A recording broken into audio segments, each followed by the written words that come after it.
A chilly morning as many gathered at Hammons Field to celebrate the Easter holiday. Visitors gathered at 6 this morning to celebrate the story of the resurrection of Jesus. Attendees also enjoyed coffee and hot chocolate provided by the Salvation Army.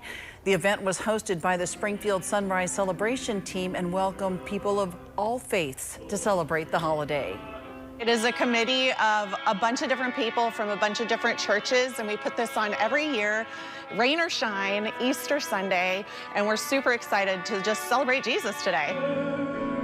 Organizers say the event was meant to celebrate more than just the holiday. It's intended to bring the community together. They say over 700 people were in attendance.